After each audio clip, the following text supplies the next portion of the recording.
Baik, Assalamualaikum warahmatullahi wabarakatuh. Perkenalkan, nama saya Muhammad Yusuf dari Prodi Ekonomi Syariah yang akan merangkum segenap materi yang telah dijelaskan oleh Ibu. Nah, yang pertama dijelaskan oleh Ibu yaitu pengertian dari ekonomi. Ekonomi sendiri berasal dari dua kata. Pengertian ekonomi sendiri berasal dari dua kata, yaitu oikos dan nomos, yang berarti peraturan rumah tangga. Nah, setelah itu Ibu mengenalkan kepada kami yaitu tiga tokoh pencetus ekonomi Islam, yaitu M.A. Manan, Umar Chapra, dan Akram Khan. Nah, tiga tokoh tersebut adalah pencetus ekonomi Islam. Nah, selanjutnya Ibu menjelaskan tentang pengertian dari makroekonomi tersebut. Nah, makroekonomi adalah studi tentang ekonomi yang yang digunakan secara keseluruhan, yang menjelaskan tentang perubahan ekonomi yang mempengaruhi banyak aspek.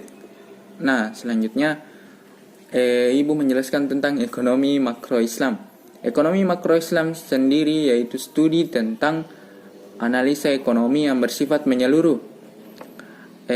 Ekonomi makro Islam sendiri merujuk kepada pemerintah, yaitu dengan mengkaji peran pemerintah dalam mengatasi segala permasalahan ekonomi berdasarkan dengan syariat Islam. Nah, selanjutnya Ibu menjelaskan tentang sejarah ekonomi makro dari Islam.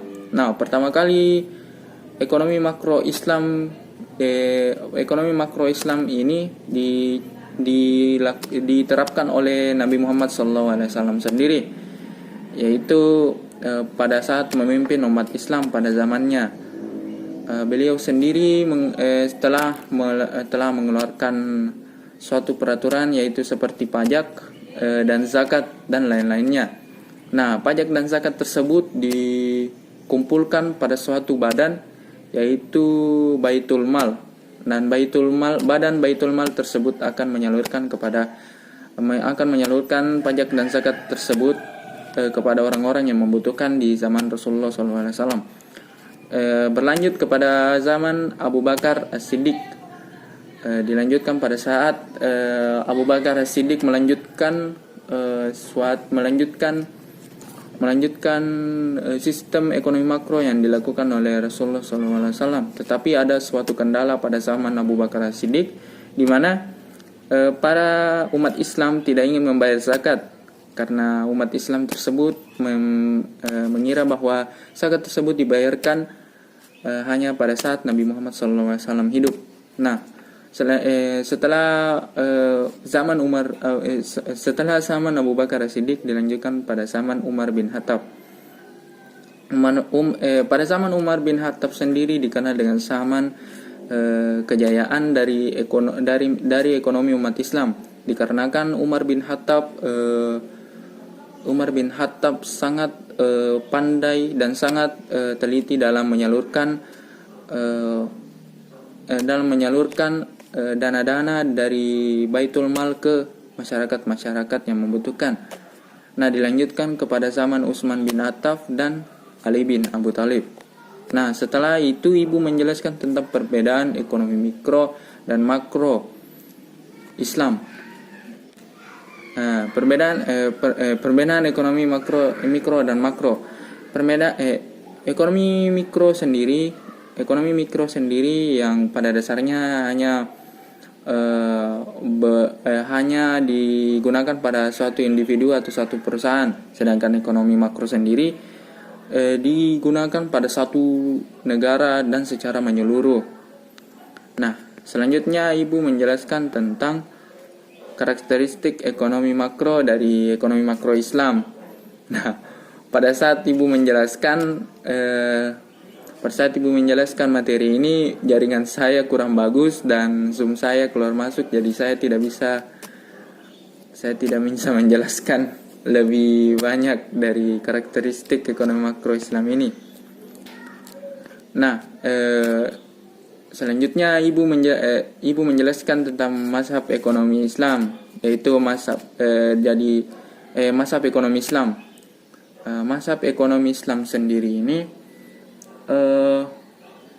dibagi menjadi 3, yaitu mazhab bakir, mazhab mainstream, dan mazhab krisis, mazhab alternatif krisis.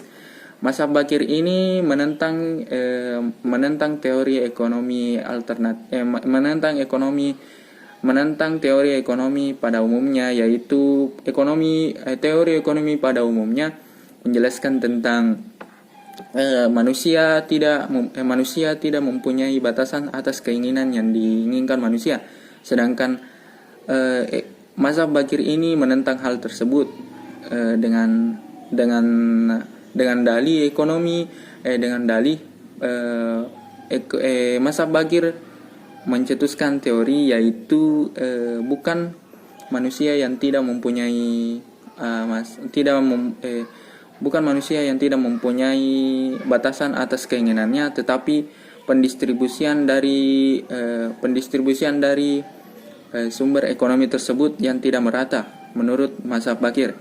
Dan selanjutnya mazhab mainstream. Mazhab mainstream menjelaskan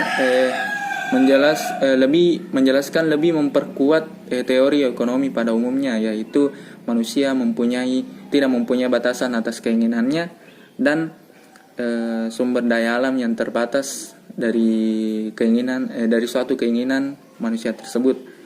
Nah, dilanjutkan ke mazhab krisis. Mazhab krisis ini mengkritik kedua mazhab ini, tetapi yang lebih dominan yaitu mazhab bakir, karena mazhab bakir ini lebih mencetuskan suatu teori yang sudah ada, padahal teori tersebut sudah ada sebelumnya. Nah, dari mazhab alternatif krisis sendiri ini lebih ke hal yang dibutuhkan pertama kali manusia. Jika di dalam agama Islam ada yang namanya haram dan halalnya suatu barang, maka pada saat ekonomi krisis ini, jika pada saat manusia membutuhkan suatu barang dan sangat membutuhkannya, tidak peduli halal dan haramnya, maka hal itu harus dilakukan, dikarenakan itu kebutuhan yang dibutuhkan oleh manusia tersebut. Mungkin itu saja yang saya bisa rangkum. Sekian dari saya. Wassalamualaikum warahmatullahi wabarakatuh.